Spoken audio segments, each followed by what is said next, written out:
Welcome to First of All, Gina. Hi. With your gorgeous setup. Thank you. How are you doing? I'm good. I'm not gonna lie. I woke up a little bit late today, and I had a few interviews, and this is gonna be my most favorite and last one of the day because it's like the most chill one. Thank God. Excellent. This is like the most low stakes interview. Like we're just gonna hang out, get to talk about some really good stuff. I'm genuinely like self-conscious now. It's like my setup is so blah.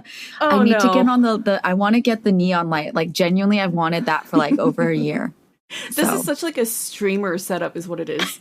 We like our neon lights and low lighting in the background. It's such a streamer look. Like I could give you my whole. Well, actually, no, I can't turn it on now. I don't have the virtual camera, but I have like words flying everywhere and stuff. Oh my God. Yeah. Okay. Well, I will come to you advice of like where to source all these things because your girl clearly don't know. I just like go with what I have.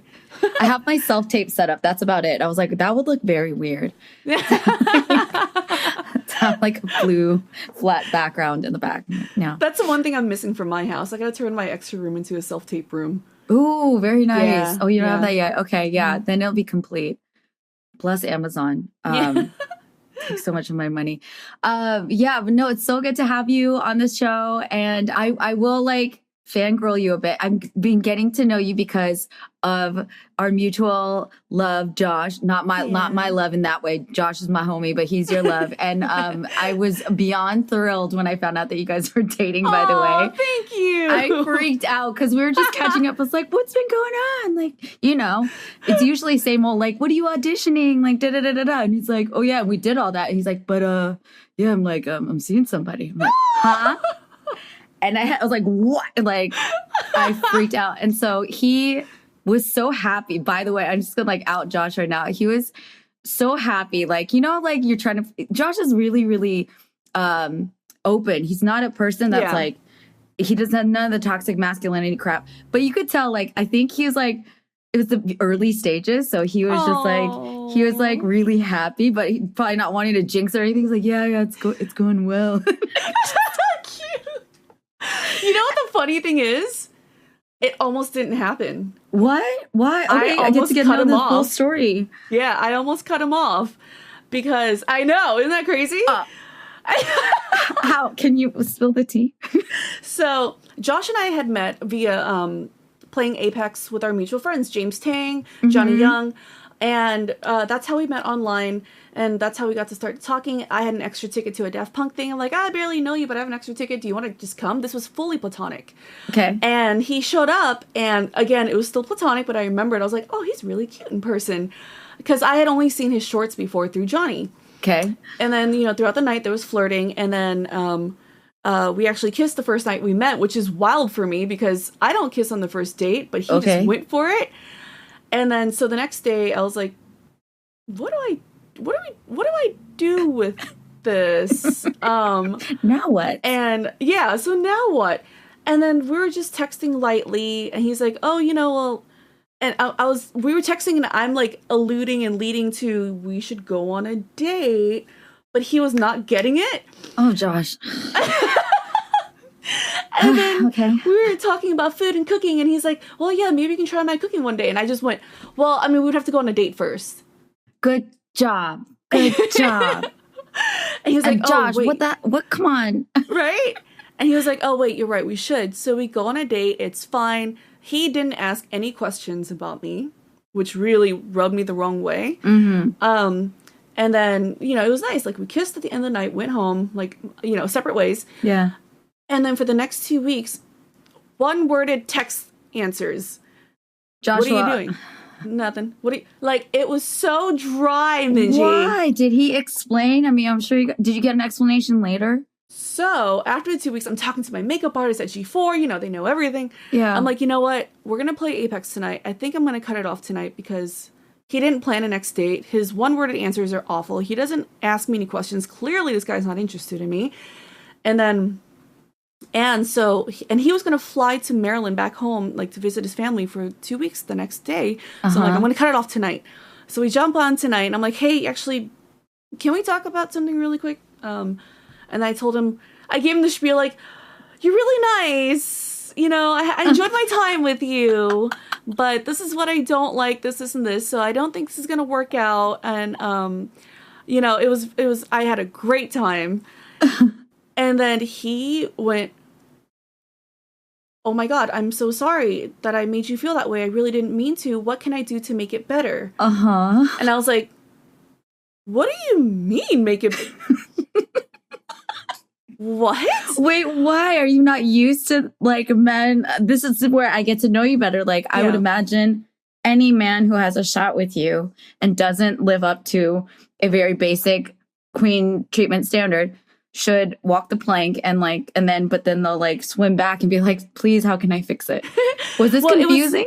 It was confusing because one, I swore he wasn't interested because of the way he was talking to me these past couple of weeks. And two, before Josh, like 6 months before Josh, I got out of a horrendously terrible relationship. Okay. We're talking cheating, narcissism, like crazy, from that point on, it was my journey to self-love, self-respect, and just not putting up with anyone's bullshit at all. And, before Josh, I went on another couple dates with other people where I would literally cut it during dinner. Like, hey, this isn't working out. But you're really nice. I'll pay for my part, whatever, it became very cutthroat, which I wish I did my whole life. Yeah. But so when it came to Josh, I was like, well, this guy clearly isn't into me. And two, I'm just shocked that someone's like, oh, what do you want me to do? Like, why are you being so nice? What's going on here? Yeah. What's the rub? I don't know what's going on. Yeah. So I answered him. I was like, well, it would be nice if we talked more, if you tried to get to know me, if you actually texted me. He's like, okay, just I want to try. Can I please, can I try? I want to make you feel more happy and secure. I'm like, all right, whatever, I guess. Completely not expecting him to fulfill at all because he's flying to Maryland. The next 2 weeks in Maryland, he is texting me, FaceTiming me. Hey, this is the house I grew up in, and this is my kitchen that I hang out with my family, and this is my clothes from when I was a kid. And I was like, okay, surely after 2 weeks, it'll stop. But here we are, almost a year later. Oh my gosh, I didn't. Well, okay, left that out. He made it. Josh, who's also been a guest on First of All, and why I think he's such a great person. I mean, you've gotten to know him obviously in the last year, the things that he's overcome with his health and everything, and he is such a good person. But this is shocking to me. It's I get to know it from the girlfriend side of what was actually going on there, because when he was sharing it with me, it was after, so that was the holidays, I'm guessing, when he went home. Or was it? No, this was last April or May. Okay. April or May. Yeah. April. Okay. Because when we talked, we were catching up. I think I was venting to him about my dating stuff. And then he was all in his happy bubble. So, he just said that it was very natural, organic, because you guys met gaming, that you're so pretty and cool and all this stuff. But it was just it just felt right and all these things. I heard that, but I did not know that side. And so later on, of course, now that we're comfortable, we talk about it. He explains to people it's because his kidney transplant was in January. We met in May, and he was like, it's because I was going through my new kidney, new me phase. I'm just trying to date and see what's out there. It's my new life, and which I understand. You just got a whole new, kidney and, a whole new life here. Yeah. And then he said, but when you told me, hey, this isn't going to work out, I realized I had something really good with you, and I would be stupid to let it go. So that's why it kicked my ass in gear. And ever since then, it's been blissful. We have never argued. Josh is his love is very gentle. And we're best friends, I love it. Yeah, it's the sweetest thing. We're so excited to one day move in with each other, and he's such a beautiful human being. I told him yesterday, my inner child is so in love with you. If I went back in time and I showed teenage me a picture of you and I went, this is our boyfriend, she would just pass out. Oh my God, Gina, I'm trying to spare everybody's ears. That's why I didn't scream, but inside I'm screaming. That makes me so so happy. I'm so happy for you guys. And Thank you. I will tell you, when I first met you, I think in person, it was at my birthday party, I think, when he brought you to the beach when we were having this hangout, still during COVID times. And it just beams off of you guys. It like exudes. And that makes me, because I care for Josh so much, we've like been friends for over 10 years now. Like, he's gone through so many different life changes, and we're in this crazy grind in the entertainment industry.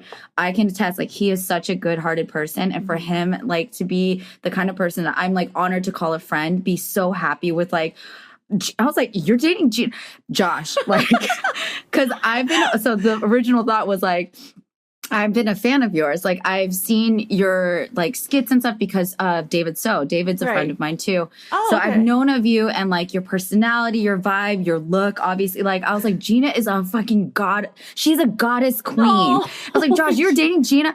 That's why I was freaking out. Not only was I happy because he was all like, you know, in his little Twitter pated phase, but that happiness alone is great. But like, I was like, you got Gina? It was like in my head, I was like, Josh, don't mess us up. Because like, don't do us dirty like this. So that makes me so happy. Like, I was like, damn. I was like, go you. And I hadn't even met you, but I had such a like, you know, I consider myself whatever we want to call it, like an empath, or like I'm around a lot of people, and I've been around a lot of like artists and creatives. I don't know if I pride myself, but I have like a sixth sense sometimes. Like, I can read energies. And I was just like, I really like Gina's energy. I love her authenticity. And this is why I was excited to have you on the show, because especially to talk about what we're talking about, which you've already like kind of dove into with your talking about your relationship and that like no bullshit that you're embodying right now, is that how do we all, you, me, and everyone listening out there, every person, we all struggle with like becoming truest self and having actual self-love. And like, how does that look in action when we're living day to day? And how do we stop seeking outside validation? Like, that's something that I've been on a very, honestly, lifelong journey, but especially like into my 30s as a, you know, grown woman trying to do things on her own. So yeah, I was just like, and Gina's going to go on my show and talk to me about it. So that's what brought us here. Thank you, Josh. Congratulations to both of you. I'm so ecstatic. And also the inner child in me feels like hopeful because I'm single and like working on all these like self-love, self-validation, whatever, the work, right? The exercising of that. And so it's so nice to know it came to you when you're least expecting it, and this like, and then you stood your ground and you told him what's up, and then he's like, okay, what do you need from me? I'm like, well, first of all, text me back more than one word. Exactly. Yeah. Josh, what were you thinking? Like, in what world? One word text? Like, right? Even from friends, I'm kind of like, yo, can you engage with me? So if you don't mind sharing, so like, what was that? I mean, okay, I know bits about you that you like grew up in the Bay Area. I know you told me like you have like a gangster father or something like that. Yeah. And like, we can start at the beginning, wherever you want to start. I'm just curious, like, how did we, like, we're at this like wonderful place we're at now, and even to dive into that, but how did Gina get here? Like, how would you, when you reflect on that? Career-wise or like mental either one. I mean, I feel like your career, and you are very like, not everybody has that, but I feel like you're very like, your personality and what your interests are and what your career is very much like reflect each other. Yeah. So I grew up in a family of immigrants from Vietnam. We escaped the war. I was born and raised in Northern California. And I was raised in a very traditional, strict Vietnamese household where it was just, we're just going to teach you how to grow up and be a good wife. And marry someone rich. I mean, I'm talking like how to hold a soup spoon properly, how to sit down quietly, walk quietly, pray in front of the Buddha altar 3 hours a night. Just very old school traditional. You don't need, to have like a fun career or whatever. Anything outside of being a wife, being a doctor or a lawyer was shot down since I was a kid. Okay. And so I had left that side of the family when I was 14 and moved to LA to my mom's side of the family, who is the complete opposite. I mean, dad's side was all men, all working professionals. Mom's side is all women, half of which have been arrested at one point, you know? Okay. And with them, I finally got to find myself and be myself and not be in this tight, crazy, cramped box of perfection. I was able to explore. And when they loosened the reins on me, I acted out less. Like, Gina, be home by 10. I'm like, well, I'm home at 8 because, I don't know, you know? Like, the tighter you grip, the worse it'll be for kids. So true. So, started living here at 14, graduated here in LA. Right when I graduated, I mean, school was never a big thing for me. I didn't like it. And when I graduated, I knew I did not want to go to college. I'm going to do something fun. I'm going to do something in entertainment, and I don't want to have to wake up early. Nice. Good criteria.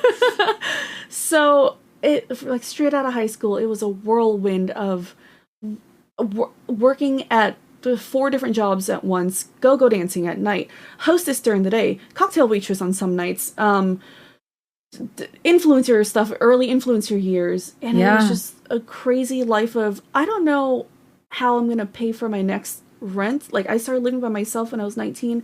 There were nights when, do I eat first or do I pay for this bill first? I pumped $4 of gas at a time. I had to always pull over on the side of the road every once in a while to pour water into my car because my radiator was cracked. My car's overheating, sit there and wait and continue driving. It was a struggle that, looking back on it, I would do it again a million times over because it was scary, but it was fun. It was fulfilling. And I got to really live, you know? Yeah. And like, I've made money and lost it from stupid spending for traveling, which I'll never regret. I'll do that a million times over. You know, made money, lose money, made friends, lost friends, you know, and relationships, good relationships, bad relationships. Life has been so colorful for me because I told myself that one day I want to have the best stories to tell my kids. And you do. Mission accomplished. Like, clearly. I mean, I wish we had 18 hours. Well, we'll have time in the future, but I just want to hear all these stories because I think it's interesting to hear that because I grew up in a pretty similarly like restrictive household to like a Christian household, Korean household, and like that's its own like nuance, but like similarity in terms of just like there's a very specific set order in what's proper and like what's expected and what's appropriate and what's acceptable and what's praised. And like I think I did have a rebellious side too, but like I was really happy to fulfill that.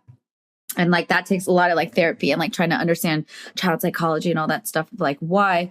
But I was like so eager to please. Like I was always just like whatever it takes to get the gold star and get the A and get, you know, the pat on the head and the good job.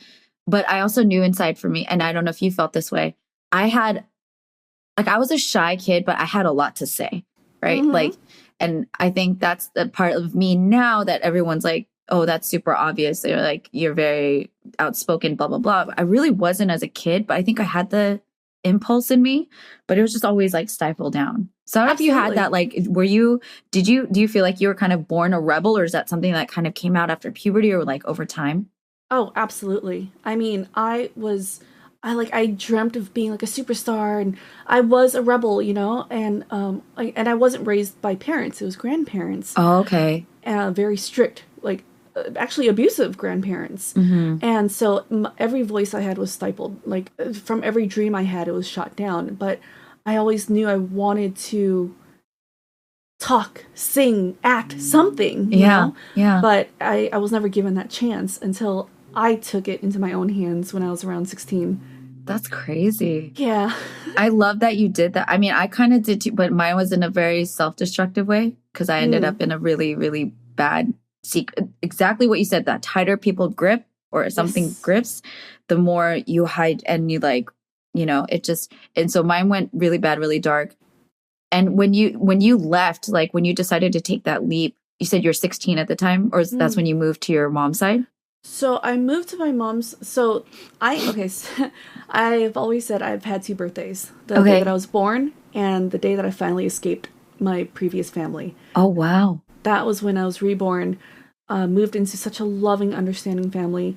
That day was the day where I had enough. And I literally said, fuck you. I'm calling my mom. She's going to come pick me up now. I left with 2 trash bags of whatever I can gather, which sucks because I wish I had baby photos of me and stuff, you know? Oh, wow. But that was like the beginning of my life. Yeah. And I moved to LA, my mom's side of the family, and I was discovering myself. Like, I became a goth kid in high school, you know? Like, and then when I was 16, the summer before senior year, I decided I'm just going to do something.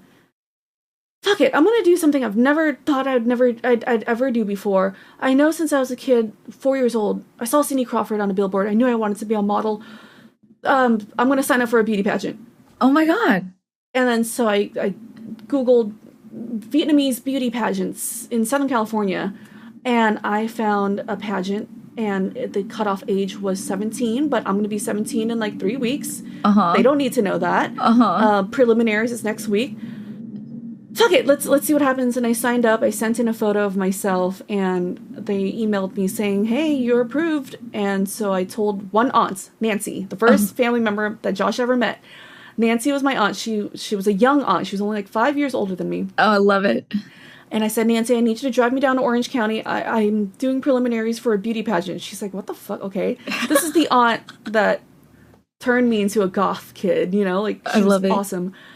Went to preliminaries expecting nothing. I made it to the next round. Like, okay, Gina, you're gonna compete in Vegas now. The pageant is in Vegas. And I was like, oh, crap. Okay. And that's when I was like, I gotta tell the family now. And it was 3 weeks of competition, and I got second runner-up. Nice. Did my first real photo shoot ever afterwards. And that was like just the beginning of my career there. And I remember going to senior year, because this was during the summer. Senior year started, and I was posted on the high school newspaper. And I did not have a lot of friends. I had one friend, you know, that I'm still friends with till this day. And I was the goth kid that only knew how to do smeared black eyeliner, and somehow got second runner-up with like my front magazine cover page on my school newspaper. And it just took off from there. That was my first taste of it. I fell in love with it, and I knew all I ever wanted to do for the rest of my life was just be in front of the camera. And you're so good at it. I mean, look at you for like trusting your gut. I think that's what I think the energy that maybe I picked up on. I mean, like, and it just feels so natural from you. There's a lot of different people chasing a lot of different dreams and have a lot of different aspirations for different reasons of like why they pursue entertainment, right? Sometimes it's just about art and creation and like expressing self. Some people do really just want to be a star. Some people know that they're a star, and then they just, you know, it's more of like stepping into self more than like I'm trying to become something different. Do you know what I mean? Like and I think all paths are valid. There's nothing that I'm saying is like better or worse or anything like that. I think life is meant to be about discovery. Yeah. And that's discovery of self, discovery of the world, discovery of other people. But that was like, I was like, dude, Gina's got star quality. And I love that because there's a part of me, I don't know what your big three are, but I'm a Leo moon. And are you? Wait, I don't know what moon is. I'm a Leo. You're Leo? Of course you're Leo. You're so Leo. I love it. I'm a Cancer, but so moon is like your internal world. You're like... Okay. Hold on, I have the co-star right here. I want to know. I don't follow many of these things, but I have so many people asking me about it that I'm like, okay, it's so on the upswing. And I'll say, like, I've been following this stuff since I was like a child at the library, like reading magazines. I'm like, what's my horoscope? Okay, so it says, I'm a Leo, moon in Taurus. Okay. Rising is Scorpio. Oh, yeah, that's dope. You got that? So Leo's the performer. It's the one, the star of the whole zodiac. It's the one that's really comfortable, not necessarily like seeking it. It's just like you are the star. You are the sun. You are like, you're comfortable being in the spotlight, natural leaders, stuff like, and Scorpios are very just like enigmatic, very like in a certain way, like they can be kind of scary to other sides because they're so passionate and like openly passionate, and that's like frightening for other people. We're like, and Taurus is very stable, very grounded, very like hardworking, very likes the finer things in life, like likes comfort, likes luxury. Those are great ones. I love it. Thank you. Oh my god. Okay, I want to see the rest of your chart, but yeah, I think for me, I had it like inside of me. The outside was like this more sensitive, shy person, especially as a young person, and then inside me I was such a performer too, like right out the gate. Since I was like 4 or 5, I started doing church plays. So like whenever it came to a stage, learning lines, being a character, I was like, where do you want me? And so that came naturally. And that was so contradictory to my outside personality, which was like, as a kid, I was like hiding behind my mom all the time. But there was something inside of me that like felt compelled to perform and that compelled to like sing and dance, or just like I was to this day, choreo and we can't. Like, I love her. I admire the hell out of choreo. She can't do it. She can't remember an 8 count. And I'm sorry, I messed up many musicals. I was the weak link in the chain. But performing, like, I loved it. And then it felt so like, I felt this push and pull inside of me of like, how do I step into a spotlight that like part of me feels so compelled and like motivated to seek out and like live in, but it felt so wrong because the way that I was raised and the star that I needed to get from like my surroundings, my family and like my immediate culture and all the church and everything was like, don't seek the spotlight. Do not try to draw attention to yourself. Right. You're there to serve other, like the soup spoon, everything you're saying is like, you're there to be pleasant and to be accommodating and to be pretty to look at, whatever. You're supposed to be all these things, but you're not here for you. I think that was the resounding message that I got since I was little. Like, yeah, this ain't about you, honey. This is about you for them. You right. For the elders, you for your future husband, you for whatever. And you're supposed to make their life better and peace. And there's nothing really wrong with like being a good contributor to society, to family, to your friends. But like, it's so fucked up when I look back of like how much it was all about that. Yeah. And like everything when it came down to me, what I want, what I prefer, really like in so many ways, I realized it didn't matter. Right. And whatever came naturally to me, there's something wrong with me. Like I'm too loud, too ambitious, like too greedy. There's a word that my mom uses, like I'm greedy. Oh. And I was just like, no, I just have a lot of dreams and I have a lot of things I want to do. I don't think, but like the way it was framed to me was like, too much. Right. So right. It's weird like that. And then as a kid, I'm curious how it was for you growing up, like your really young formative years, needing to fulfill certain standards for your grandparents. Like those are really important, as child psychologists established, like that sets a very specific tone of like how your machinery works, you know? Right. Did you feel like that followed you or like, was it, I know you're like taking off as a teenager, but like that was like people pleasing and all that stuff was like super deeply entrenched in me since I was really young. I do believe that I still have remnants of being a people pleaser somewhere inside me, whether I realize it or not. Josh says I do. Okay. Yeah. I think I did have that a lot when I was a kid. I always had to perform. I had to, like, girl, if a kid can clean a house, a 2-story house, I was the best at it. Really? The best, yes. And my family was very, they were very all about how they look. So whenever guests came over, it was like we were the perfect Stepford family, you know? Oh. So it was a lot of just performing for others and fulfilling what they wanted and just not thinking about myself at all, which of course for children, that is awful, you know? Yeah. I was not even allowed to go outside or sit in my front porch to learn how water evaporates in the sun. Like, Gina, no, get back in the house. I never learned how to ride a bicycle. A lot of my childhood was not a childhood. Yeah. You know? Yeah. So, I had a huge part of me that wanted to people please because I knew like that's what made them happy and that I knew that's what kept me out of trouble or being like abused from them, you know? Yeah. And I really had to break away from that and I had to learn how to break that mold, that grip that they had on me. And it took therapy. It definitely did take a lot of therapy. But it also was a lot of, I had to break myself over and over again until I realized I cannot keep doing this, you know? Yeah. And I need to stop searching for the validation and love of other people when I should be looking for it within the one person that I see every single day, every single moment of my life. And that's me, you know? And it's hard. It took me until now in my 30s to do that. It's crazy. Yeah. And it's still a learning process every single day. I'm still learning every single day. And it's scary, but it's been such a fulfilling journey for me. I wish I could have done this sooner. I wish I can just scream at the top of my lungs to everyone in the world, take care of yourself sooner, learn about yourself sooner. Yeah.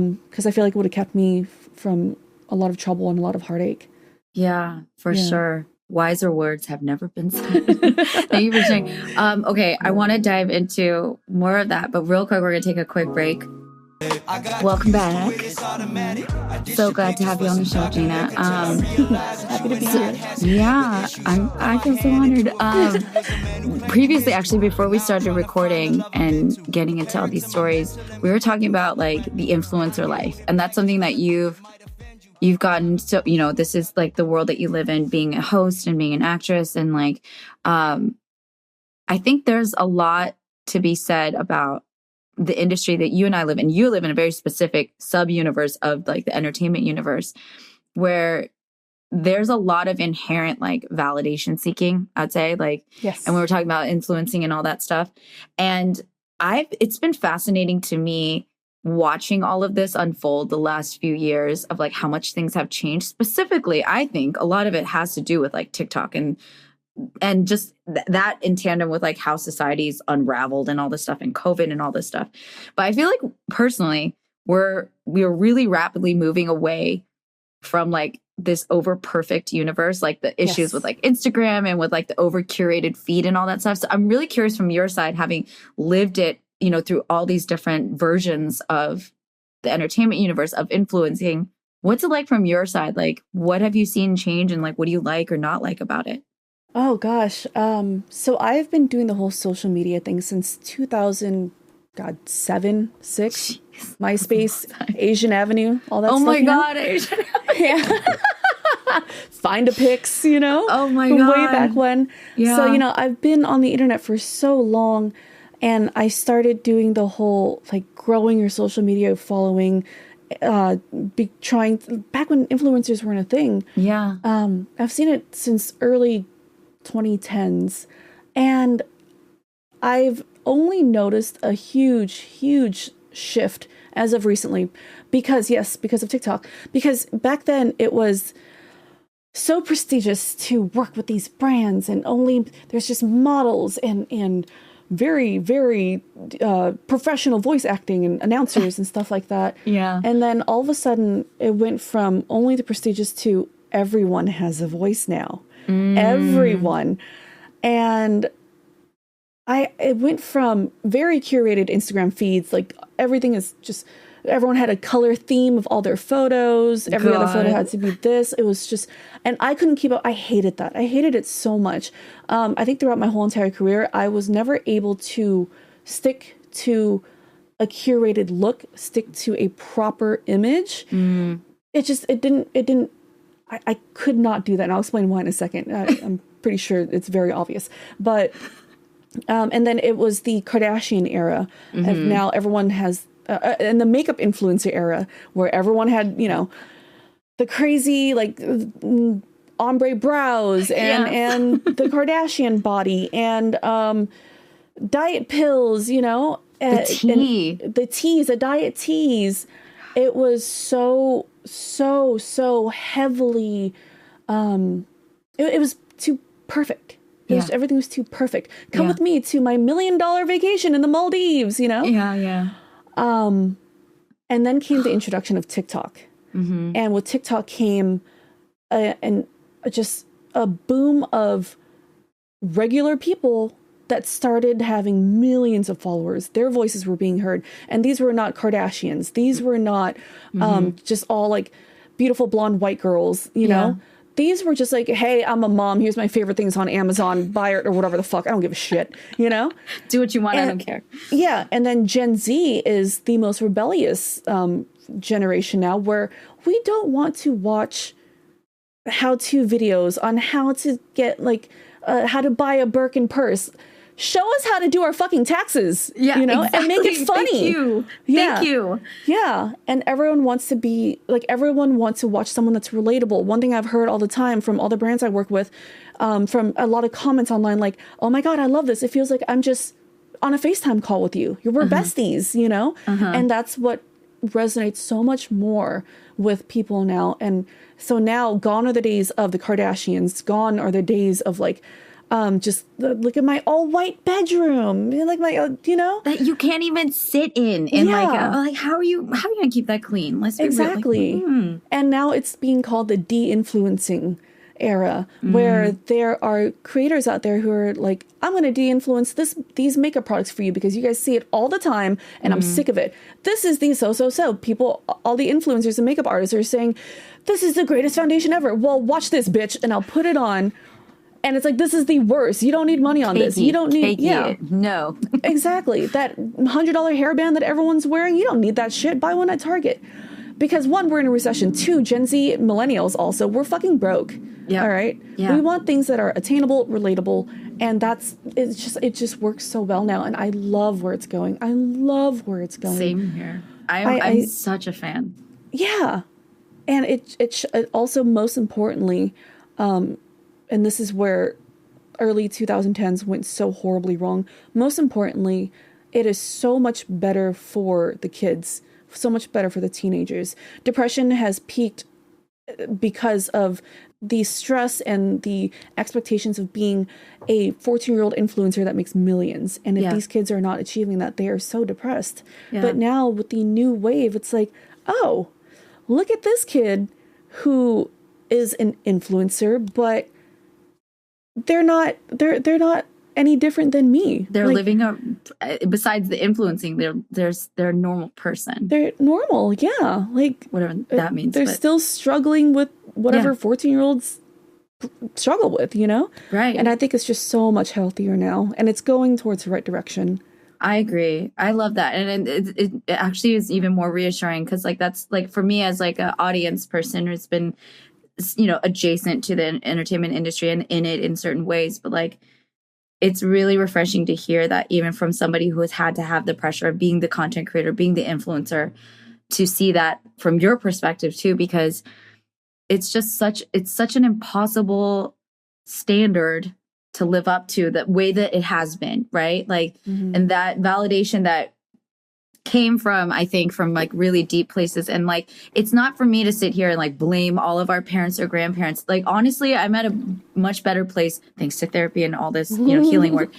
I do have a lot more forgiveness and compassion and understand they did the best they could with what they had. It's not to say like, it's just all your fault.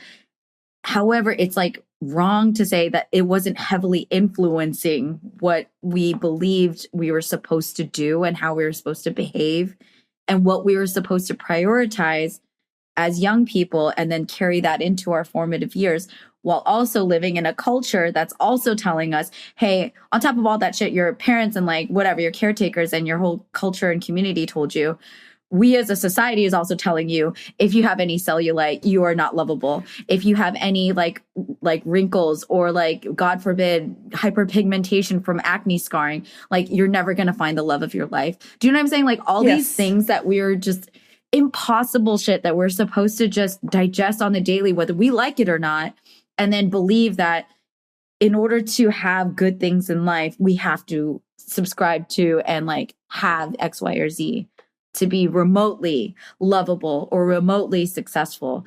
Right. It's just like, I just need us to take a second, especially from like somebody who's been influencing and somebody who's been like around a lot of influencers, to say that is the most suffocating and horrendous bullshit that I think we've put through generations of people. And it's taken a toll, and it's made us like so thirsty for validation that truly is not going to like give us what we need, which is like the self-love, which is to feel, hey, I, as I am okay. Like this is enough. This is, I do not have $8 jillion. I cannot go to the Maldives on a Wednesday just because I feel like it. And that's okay. Yeah, absolutely. I'm okay. Yeah. My friend told me a quote that when I first heard it, I held on to it with an iron grip, and that's how I started living my life, and being more gentle and forgiving with myself. It said, you are a human being, not a human doing. You deserve love just for being, not because of what you're doing. Oh my God. Yeah. I needed it. Yeah.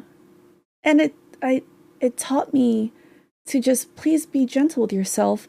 And there was another thing that I read that said, this cell in your body does this. It gets rid of like the white blood cells. It gets rid of your infections. It gets rid of this. Your liver's doing this. Your body loves you so much. It's keeping you alive. So be gentle with it. Stop insulting it. You know, love it. Like you're alive. It's nourishing you. It's doing its best. And you're here. So thank yourself. Thank your body. Thank every cell in your body for doing everything it possibly can every single day to keep you alive. So be gentle and be kind to yourself. That's so good. Yeah, I love that. That's very hard for me to do. I constantly need reminders, and you're a human being, not a human doing. Yeah. Wow. Yeah. How do you then? How can I ask? Like when you were working on the whole, like, when did you become aware of it? When did you like recognize, like, hey, I think for me, I was like realizing I think I was always aware. Did you almost tear up? Huh? Did you almost tear up? Oh no, I get like sneezy. Sorry. Okay, I was like, are you tearing up? I'm always on. I'm a Cancer. I'm always on the verge of tears. I'm a crier. So to be real, I'm always ready to cry. Same. It comes in handy as an actor. But like I figured out, like, I think I was always aware, like, okay, I have insecurities and I do need outside validation. I did not like it about myself, and that's always like a constant struggle in because I was judging myself for wanting other people to tell me that like I did a good job or that I'm pretty or whatever. But do you have like a moment or a time period where you realize like, okay, this is really unhealthy? Because I was kind of aware for a long time, but it took me, like I said, like breaking myself constantly to realize like, okay, this shit's out of control. Yeah. This is too much. And this is like hurting me. Did you have that? Yes. And I had that moment maybe only 2 years ago. Okay.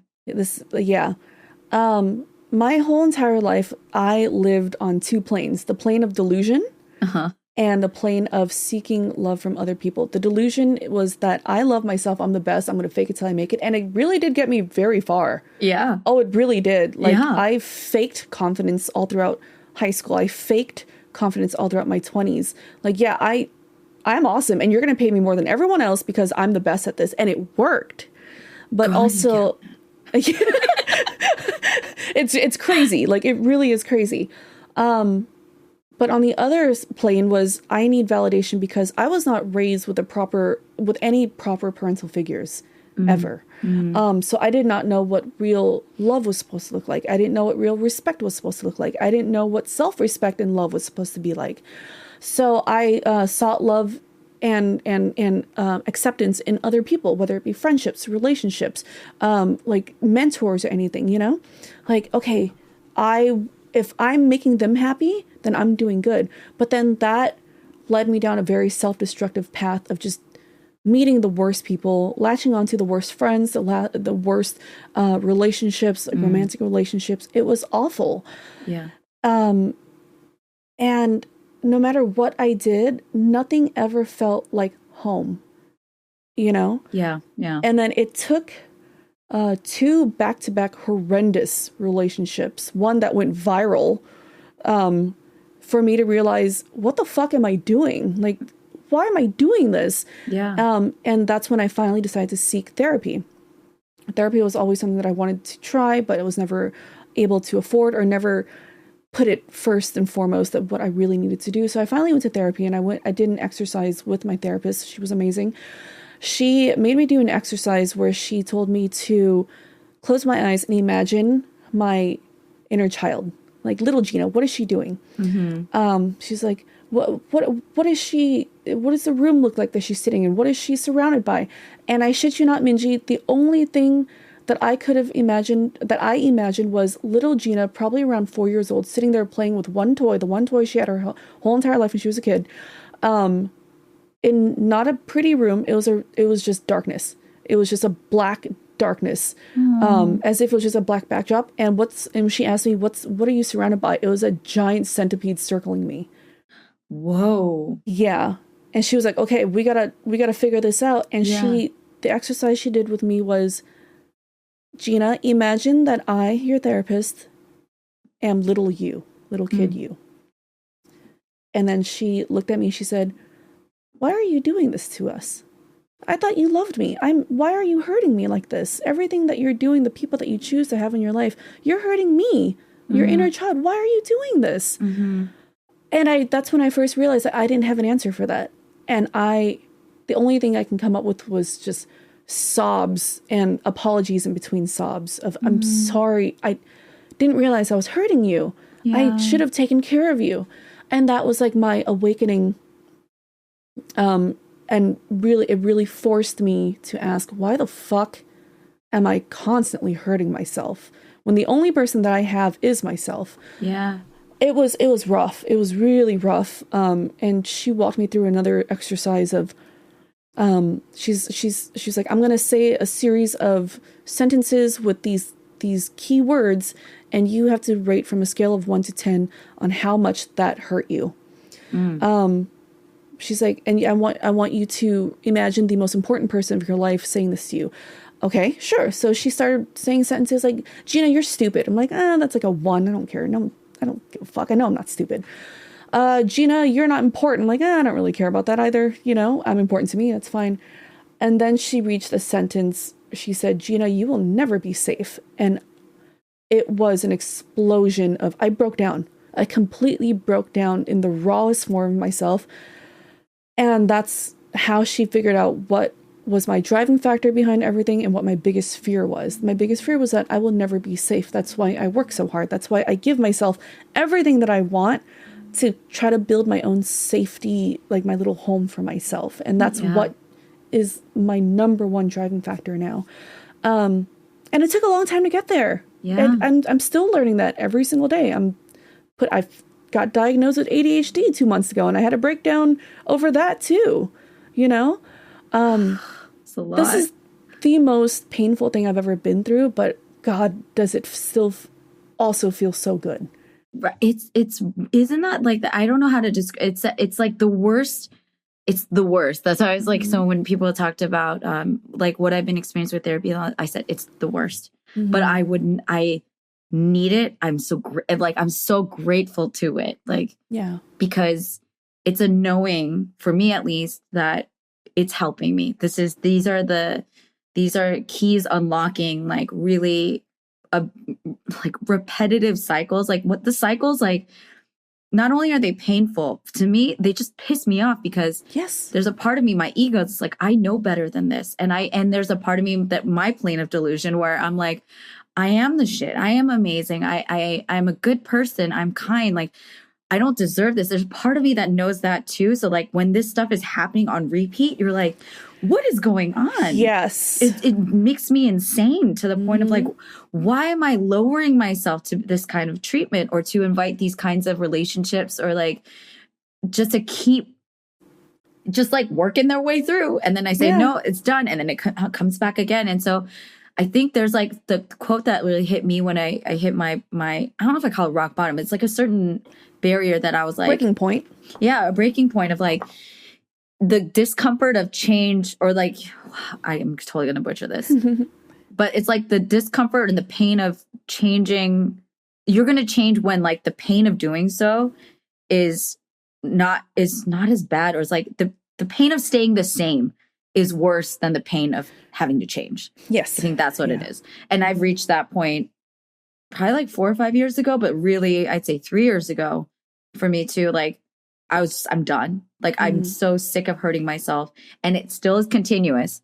But I had my inner child situation too 3 years ago with a hypnotherapist where I got to meet with my inner child, and there's part of me that was like, oh, I have a feeling this is going to really help. But the other, maybe my ego, the one that's trying to keep me in a cycle of familiarity, was like, oh my God, this is such a cliche. Like, are you going to do inner child work? And like, I was like, yeah, bitch, I'm gonna just watch. And then I did. And then it like broke my brain open because it was safety. The whole love thing that I talk to myself, because I thought I was going to talk to an older version of me. But when I went into my mind, like I actually met with a really young version of me, probably like 6 or 7. I thought I was going to meet with like my 9 or 10-year-old self. And instead of telling her like, oh, I love you and you're worth it and like you're valuable and all that stuff, all I said was, I'm going to keep you safe. That was the main thing that came out of my mouth, Gina. I was like flabbergasted in my own brain of like, wait, that's not what I was planning to tell my inner child. but that's all I cared about saying to her. I was like, I used like the part of me that is confident. I was like, I'm so smart. I have people who care about me and they're going to back me up. If shit goes wrong, like I'm going to keep you safe. You have a whole army of people, but even if we have no army, you have me. I like went off and I was like, I'll keep you safe. I'm not going to let anyone hurt you. And so since then it's been like this, like the validation part is diminishing. Like I'm just finding more ways to actually live out protecting myself, meaning like your word, like what you think about me and like what even to my parents, which is still a like big struggle, especially my dad. It's like your opinion of me matters, but it doesn't matter more than my opinion of me. Right, I'm not going to let your thoughts and your desires and your wishes, your expectations override what I feel is right for my life.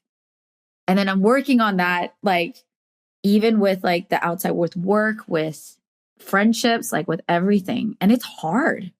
Oh, yeah. Because it's such an old habit. Mm-hmm. Yeah. I find myself reverting to some of those old habits and negative thoughts sometimes with Josh, you know? Okay, yeah. Not because he's doing anything wrong, but, you know, because he's just doing what normal, like a normal good boyfriend would do, but I'm so not used to it. Where I'm like, what is this? What's happening? He had to grab me like, Gina, I know what's going on. Just sit here next to me. You're fine. Oh, like I love him so much. But it's, you know, I'm learning every day. This is every, like, I hope it's for you too, but every little obstacle with your old self that you're overcoming, I hope that it feels like the greatest thing in the world to you, because it does for me, you know? It's such a big accomplishment. Because it feels impossible at some points. Yeah, right? It really does. Well, I feel like I have moments where I'm like, I'm never going to be better. Yeah. Like I get really down because even though I know, again, there's the mind, but there's like your feelings, they compete all the time. I'm just like, I've made all this progress and I know that. And I'm like, I know that this version of Minji is like, there's younger Minji that's like so excited that she's reached this point. And then I hit a different wall and I'm like, yeah, I don't know why I got all excited for it. Never mind. It's the beauty of life. Like it's the ebbs and flows of life. And life is just a lot of trial and error. I have that too. There are moments where I feel like I'm one of the few lucky people in the world to be able to say that I actually did accomplish my dreams, you know, and every time something great happens, I always tell myself, oh my God, 6-year-old me would be so happy right now, you know? But there are also times where I'm like, oh God, I'm so sorry. Like, what the fuck, you know? Yeah. And it's just a lot of trial and error, but I can honestly say now, the lows are happening a lot less. And when they do happen, I'm so much more gentle with myself. Yeah. Because I'm like you, I was very angry with myself. Like, why the fuck are you letting this happen again? You know, like you saw this coming from a mile away. Girl, the red flags were flagging. Yeah, like you knew. Yes. Yeah. But your people-pleasing side is like, well, no. Give him a chance. Or your kind side is like, no. It's okay. It'll be fine. Like, they're not that bad. You want to trust, you want to love, you want to fix, you want to help. The fixing.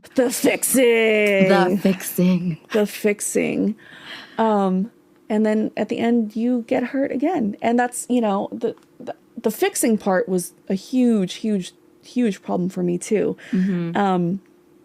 And I got rid of that, and I knew I got rid of that the moment I started dating again after my really bad relationship, and I was cutting people off left and right. Like, I'm not fixing no one. I'm not fixing you. I'm not fixing you, Josh. I'm not fixing you either. So you can fucking go, you know? I love it. Okay, I needed to hear this today. This was God in the universe. Like, yeah. Because it's I don't know if it's like the intention of fixing, but it's just like the sidestepping of like, again, if it's not good for you, if you don't like it, and if it's not meeting your standard or your preference, your willingness to tolerate like stuff that is not good for you. It is like, why am I so okay with that? Or why, I'm going to rephrase that because words are powerful. Why have I been so okay with that? And that's like in action, I'd say like that's self-love in action, is cutting that off, being able to say, no, thank you. Take care. I had a great time. Yeah. I wish you well, but this ain't it for me. You take care now.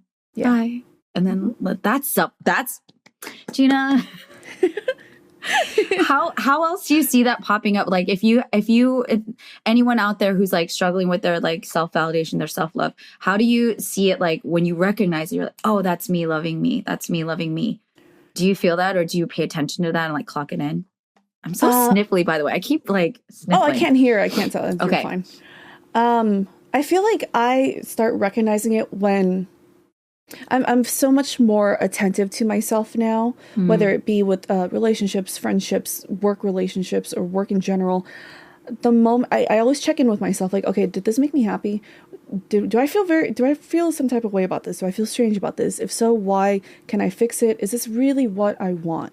Yeah. If I were to die tomorrow, would I really want this feeling to be one of my last feelings? And that's my self check-in. And that's when, I answer myself and I start making moves towards what I should be feeling, what I would be happy with. Yeah. And a big part of that was learning how to communicate, not just clearly, but also at the right time, not sitting and waiting, but actually doing it right when you want to. Like, I know this is, fuck it. If it makes the other person uncomfortable, I don't give a shit because I want to do this now. You know? Good for you. Yeah.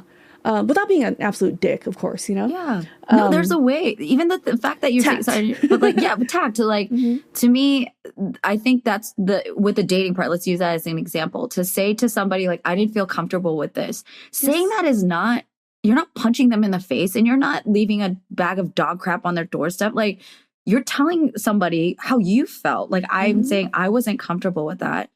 I used to frame that as like, that's being mean. Yeah. And I don't know, there's so much to unpack there of like how that got embedded in my brain, that rejecting boys and hurting their feelings or making them feel rejected or sad in any way is me being an asshole.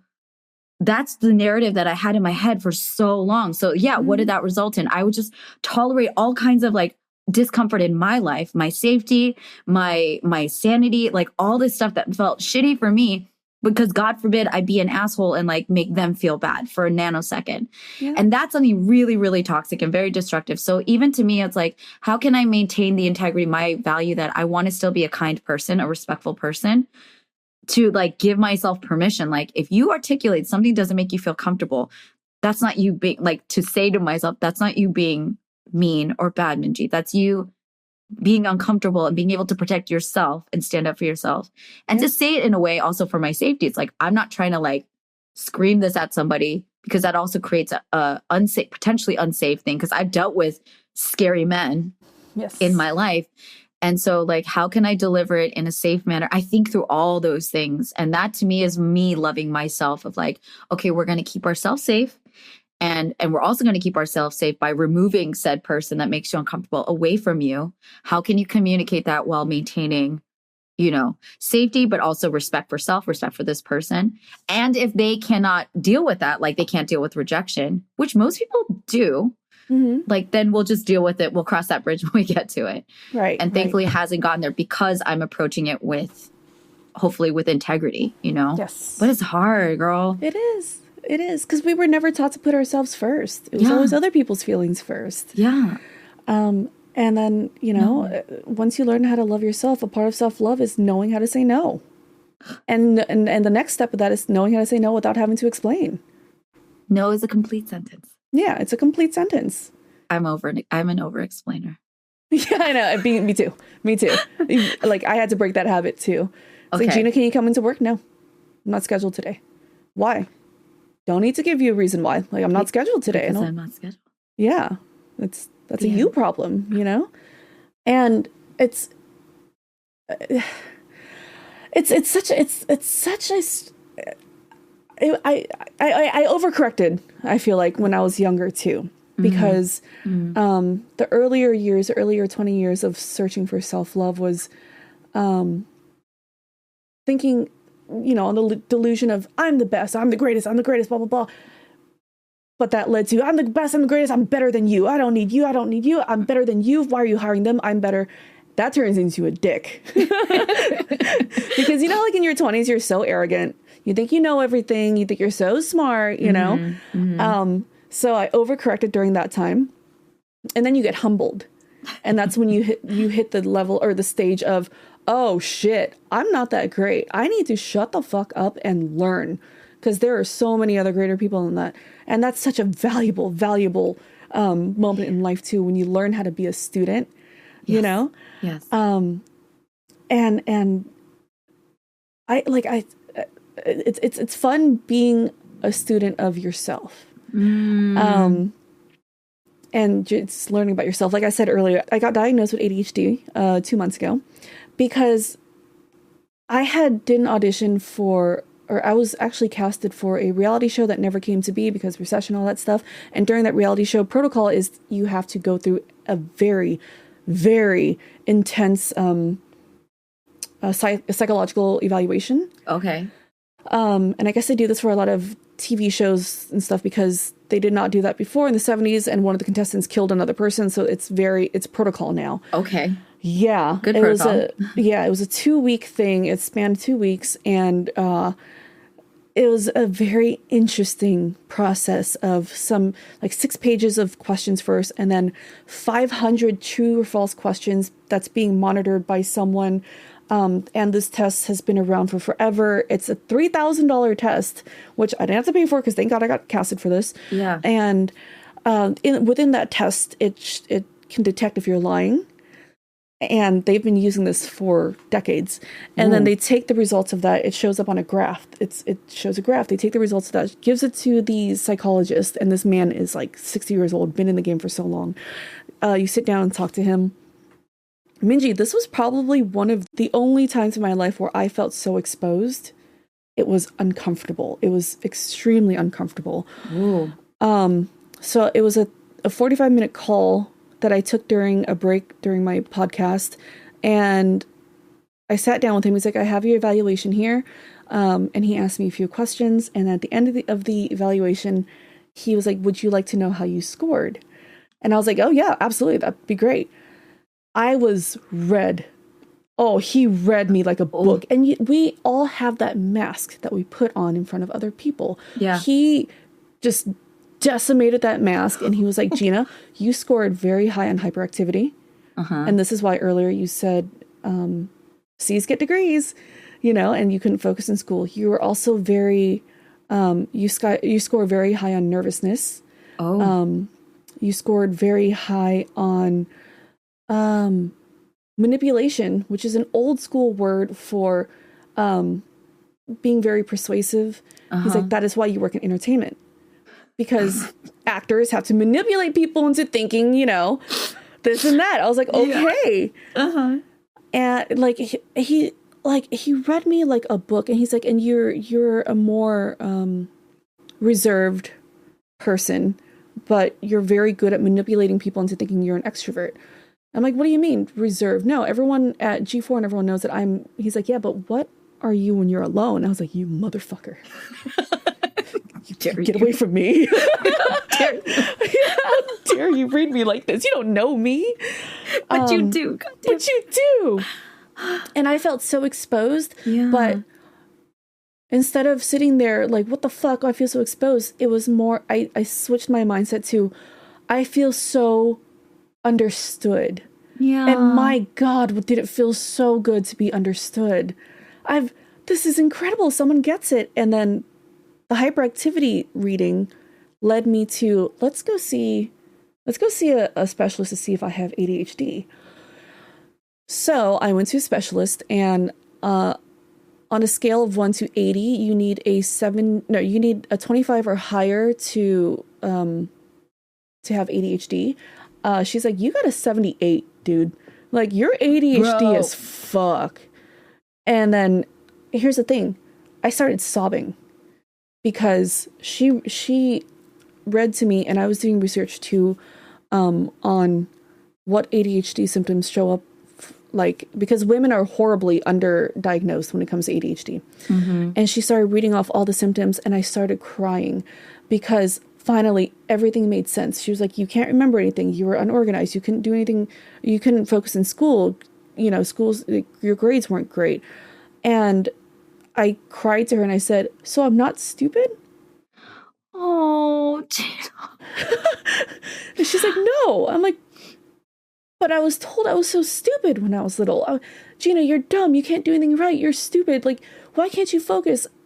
And I asked her, I'm like, so I'm not stupid. She's like, no, you're not. And I went, in my over-explaining stage, I was like, it's not because I couldn't, or it's not because I didn't want to. It's because I couldn't. I cannot. I tried to so hard. I really did, but I couldn't. I can't believe it. Like, I'm not dumb. I'm not stupid. And that was the validation that I needed to hear. Oh. I would hug you. Oh. It was, oh my God, it was such a beautiful moment. And that's my third birthday. Like, that's my third birthday. Everything that I was told when I was a kid was not true.